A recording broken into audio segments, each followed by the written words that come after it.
I guarantee that I will spark the brain that will change the world. And that's our job. The working environment needs to be fun. Everything you're doing in life needs to be fun. How do we support our own institutions? How do we support our own businesses? We feel that with the black man spending $20 billion a year, not setting up any businesses, not creating any industry, not creating any job opportunities for his own town, he's not in a moral position to tell the white man that he's discriminating against him. And instead of breaking somebody down, I look at what they do great and I go, wow, people that love and really want great for themselves go, what are they doing right? What's good? Welcome to another episode of It's Black Is Lit. I'm your host, Town, here on location in the Visionary Lab. And today I'm joined by the brilliantly black and talented Miss Niketa Reed. Hello, thanks for having me. No problem. Thanks for stopping by the show with us today. We're excited to talk about all the amazing things that you're doing in Northwest Arkansas and around the state. But for starters, tell us a little bit about yourself. Tell us where you're from originally. Okay, so originally I'm a Midwesterner. So I'm from Peoria, Illinois. And a lot of people confuse that with Chicago. We're not Chicago. We're in the heartland. And that's some hours from here, but born and raised in Peoria, Illinois, and I actually spent most of my adult life in Memphis, Tennessee, because that's where I got my undergraduate degree from the University of Memphis. So I like to call myself an honorary Southerner, but Memphis is considered more home, I should say. So that's where I'm from. And I actually came here to Northwest Arkansas for graduate school. This was in 2007. So I'm new, but I'm not new. So if that makes any sense. I understand. I've been here since around that time as well. So you've seen a lot of change during that time. Oh, absolutely. Absolutely. Still some work to do, but yeah, I was gonna say, unfortunately, it's not a full change, but right, you know. Right. So how did you initially get interested in journalism? So I've actually been involved with journalism my whole life. I've always wanted to be a writer. I started off writing poems, but by the time I got to high school, I was more involved with like yearbook, my school paper. I actually ended up becoming editor-in-chief of my paper, and I thought that was just what I was destined to do. I was really into like underground hip hop. I read The Source. I thought I was going to be a Source writer, or at least a magazine writer. Until I hit college. Then I got a little disillusioned with journalism. I thought it wasn't really helping my people in particular, or covering some of the stories and things that I knew needed to be shared. And I came back to it in grad school when I actually studied it, went to J school or journalism school. So I took a different path. I used my journalism skills and I actually went into marketing. It's just a weird path, but it's still a part of me. And it's just always been something I always wanted to do or be involved with. That's cool. So when did journalism become a passion for you in the sense that you knew that this was going to become your career path? There were just certain writers who were writing about big, important things. There was a hometown writer named Pam Adams, and she actually, I don't know if she's retired or not, but she was a columnist for the Peoria Journal-Star. And I just remember her writing these columns that were just so hard-hitting, and she wasn't afraid. People respected her, and I was just like, yeah, she is it, you know? And it was just that content and those stories and those perspectives from the community, our Black community, that you didn't see in any other part of the paper. You know, she was so smart and put together. I just thought journalists were just the smartest people on earth, and, you know, they were doing a service, you know? So just seeing someone Black doing that, it just said it for me, you know, and I recognize it as something that is ultimately important. I'm a reader. I've been reading like forever. That's just my thing. I started to understand that messages and stories and slants, all of that shapes our world, and it can impact action. I was just always saddened that I felt like it let us down sometime. And when I say us, I mean the people who I identified as my community, you know? That's cool. That's cool to have somebody in your hometown be like a hero, a real life hero for you. You know? Absolutely. So along your different path, your alternate path, what have been some of the steps that you've taken to turn the vision that you have for your future into a reality? I think one of the most valuable things that happened in my life was my father early on stressed the importance of education. And when I was 4 or 5, he was like, you're going to go to college. And I had my little piggy bank and I was saving pennies, knowing that I had something to do. I had to go to college. This is like next step. There's no question. And this coming from parents who didn't go to college. Like my mother, she completed an associate's degree, and my father only had a high school education. That didn't stop them from telling me, you're going, you know, you have this opportunity, no matter what we got to do, you're going, you know? I think having that early on really made a difference in my life. So for people to tell me you could go further, you could do bigger, follow your dreams, it makes a difference. And I try to do that now with young folks. I never tell them what they can't do. You give them love, you give them options, and watch them grow. So big ups to Pops, putting that in my head, you know, but once I got into college and once I started to see that path, I started to understand the importance of internships, mentors. It makes a difference. Read every day and just going for it, you know, kind of swallowing that fear that you'll get rejected or you won't, to see what you want, make it plain, and go get it. You know, all they can say is no, you know, where there's a will, there's a way. And I know that's so cliche, but that's the principle that I had all my life. Just try the best to make it happen and connect with the folks who are doing the things that you want to do. Right. Mm-hmm. So along your journey, talk to me about some of the successes that you've experienced along your path. So my philosophy in life is the more you give to others, the more comes back to you. So my success isn't necessarily connected to something that's tangible per se. It's more like, how was I able to put somebody else on? You know, how was I able to enrich somebody else's life? So after graduate school, after I studied journalism, I really wanted to go into a newsroom, but it didn't work out that way. I wanted to eat, so I went into marketing. And my very first real job was marketing manager for the Memphis Area Transit Authority.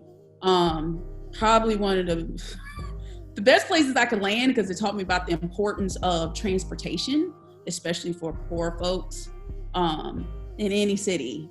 But it was from there that I was able to create messages and guidelines and actually speak to people by the thousands and actually enrich their lives. You know, at that time, the bus system was severely underfunded. Like, I think we were getting 5 million when we really needed 50 million to operate. So we were hurting, and we had to make some tough decisions on which lines to cut. Of course, you know, when you cut certain lines, you block people's access to the doctor, to school, to the grocery store. It's severe, and it has real impacts on communities. So we felt for them, and I guess I was lucky to be on the other side, because it wasn't like we didn't feel for them. It was just like, we can't run the buses on air. But what I did was I took a couple of the organizers aside, and I was like, look, here's what they're saying. What y'all need to do is organize and tell them, okay, we want X, Y, and Z lines open in place of 1, 2, 3. Next meeting, with no crying, with no yelling, folks got up there one by one and say, we want number 2 because it gives us access to X, Y, and Z. Boom, boom, boom, clear cut. Probably a month later, they got their lines back. You know, and I'm not saying that was what I did, you know, but me understanding how to communicate and that language, that corporate side, you know, and how they understand things, it felt so good to be able to empower people to get what they need, right? You know, from a policy, rules, you know, system standpoint. Like, no, it wasn't completely what they needed, but it was a success to me to see at least 3 or 4 lines open back up and reroute money that actually helped the community versus something that they thought was going to help them. They actually put in place some guidelines and some policy that changed things. That's why it's so important to vote. The ones you're electing, they're the ones that say, okay, this gas tax is going to go to X, Y, and Z. Ain't none of it going to transportation or community planning. You know what I mean? So those are the things I count as successes, where you're actually able to take these things you go to school for, and instead of making companies rich, you're actually putting them back into your community. You know, you're using those strategies to enrich and lift your people up. So that was a success. And then recently, being able to get students into school, graduate school in particular, with no loans. So I've actually recruited students of color, 3 Black women particularly, and we were able to secure graduate assistantships for them. That's a win to me, because when I went to graduate school, nobody told me about graduate assistantships. I thought I was too dumb to get a graduate assistantship. And the fact that I can be there for someone else coming behind me and say, no, sis, you get this fully paid for. That way you come out on top and you can go about your business. You're not weighed down by all these thousands of dollars. That's a success to me. Me enriching somebody else's life and making a difference. Absolutely. Absolutely. That's powerful. Those are a couple powerful examples. And they show how you not only are enriching other people, but you're practically applying the things that you've learned. You're actually using those things to change the world. And I think that's the most powerful thing that people can take from that, is because we all can use what we've learned to change the world. I'm trying. I'm still learning. You're definitely doing. Ask those 3 people. I guarantee you they're saying that you're doing. Or ask those people in Memphis at the bus lines. They're saying that you're doing. You know. So, and along those lines, can you talk to me about some of the challenges that you faced in your journey? So a big challenge is just being a Black woman, right? And it's something that I was reminded of when I moved back to this area as a professor, and also in what I do. And it was something I was reminded of. You know, you get in these places where you're celebrated and you're held up, but then you forget there's these pockets that ain't with it yet. You know, they're still lagging, and they appear to be inclusive and welcoming, but when you're in those meetings and you say, hey, I want X, Y, and Z to happen, they quickly forget you're the boss, and that they don't want to take direction from a Black woman, you know? So I actually had to go to therapy about it. Like, is it me? And they're like, no, sis, you Black. They don't want to listen to you. I forgot about that, you know? But it's hard trying to keep focused and remind yourself it's not you, you're great, and not let them plant that in your head. It is so easy, you know? And that's why I was like, I gotta stay mentoring my students, you know, because it's real easy to get around in predominantly white settings, just being frank with you, to forget your power, to forget your talent, and start questioning yourself. Like, no, you know what you're doing. You said what you said, you know, and staying firm with that. That's been a big challenge here. And also getting support because of some of these underlying biases, you know. Not saying that people don't support, but it has been real. I'll just put it like that. And maybe it's me having to check myself, you know, and it's just really confirming with myself that you are needed, you are valuable. Don't let nobody bring you down. And figuring out strategies and ways to kind of counteract those biases and those signals that, you know, they're not listening. I'm going to make you listen. And there's been some big struggles for me personally. Nah, those are very real struggles, especially being on a predominantly white campus or just in a predominantly white situation, because it's not just that you have your own doubts, is that there is a challenge to your directions, or to the directives that you give, or just to your position or to your presence. There is a real challenge to that, so you feel that. So yeah, so you kind of talked about it a little bit before, but what advice would you give to a young person who's aspiring for a career in journalism?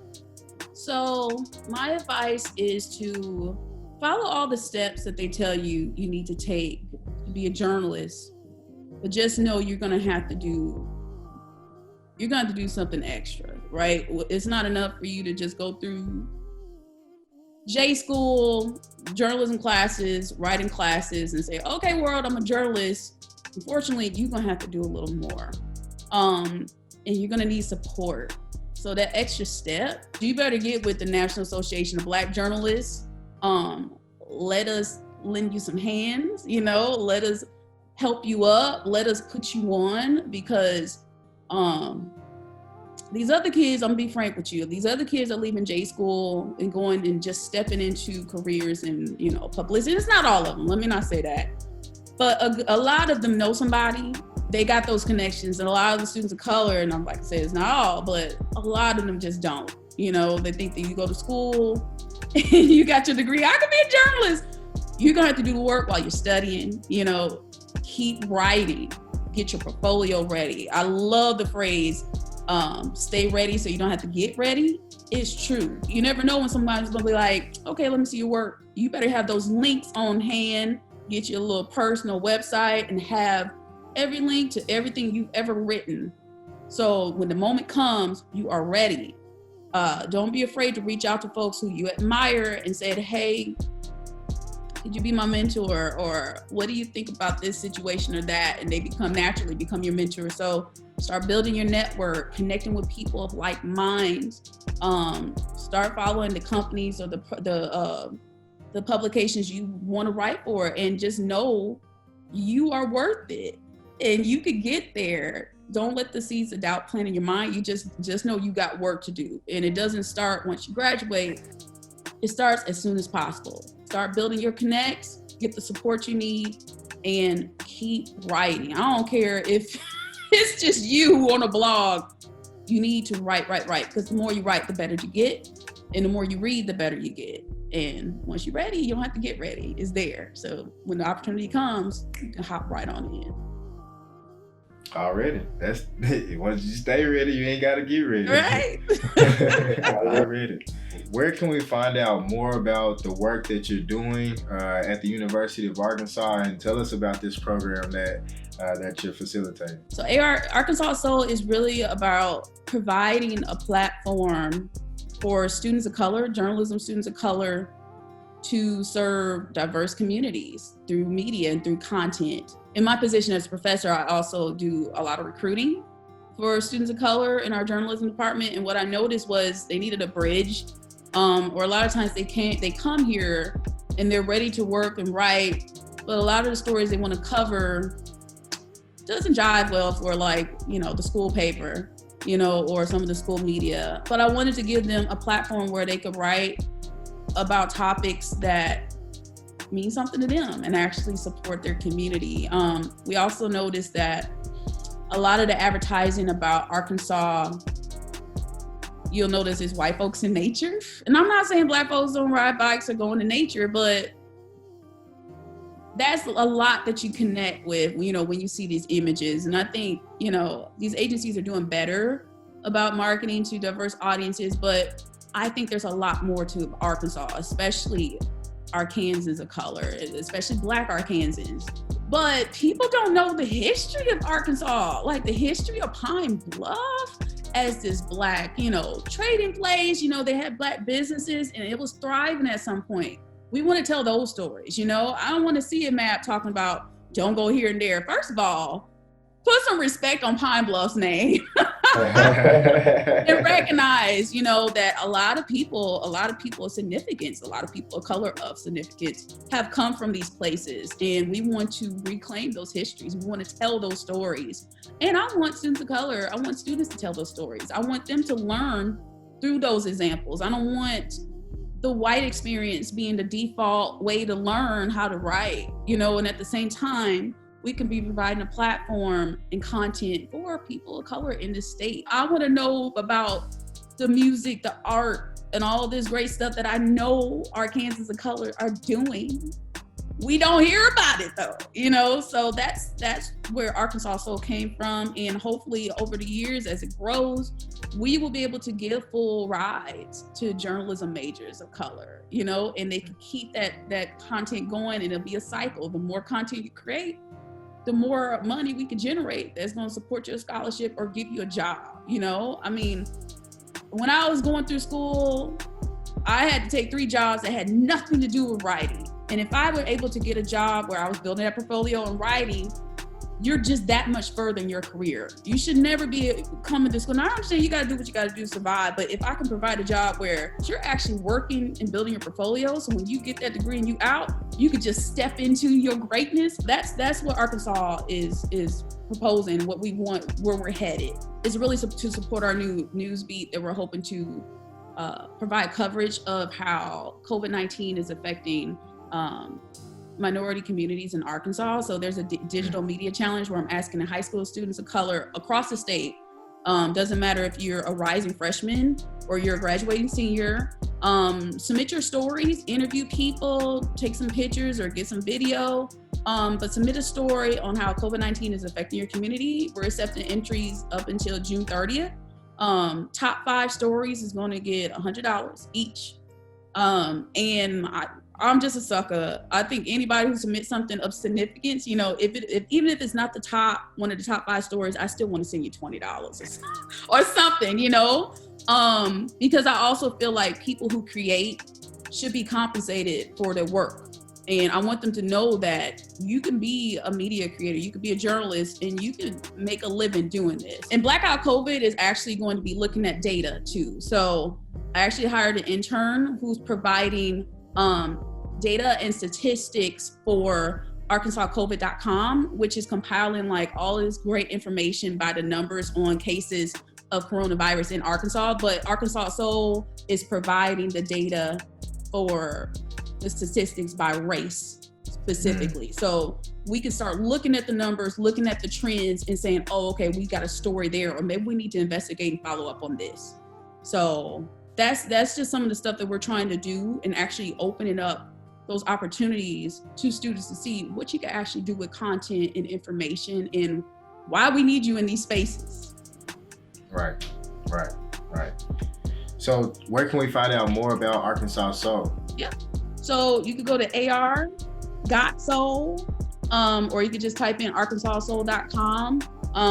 That will have all the information for this particular challenge. We got some stuff from the protests that are happening in Ibil. We're hoping to talk to some of the protesters and organizers in Little Rock, and what change looks like in certain key places. Along with that, we're going to be doing profile videos on Black and Brown figures from Arkansas history, and just a lot of good stuff where hopefully we can use the platform to see what's up with our folks in other parts of the state, you know? And I know especially for us, we're just kind of stuck in the hill, you know? It's easy to really get distance and not know what's going on in the other parts of the state. So hopefully this will be a unifying effort in a place where people can get content that they feel is relevant to them. ar.soul.com. Already. Well, we definitely appreciate you taking the time to stop by the show with us today. We're excited for all the work that you're doing, both here in Northwest Arkansas and through Arkansas Soul, with expanding that throughout the state to give a voice to people who look like you and me. And so we're excited to see you be a visionary that's creating those opportunities for us, and keep doing what you're doing. Everybody go find out more about Arkansas Soul online. And up next on this Black is Lit, we're gonna have our word of the day. So y'all stay safe out there.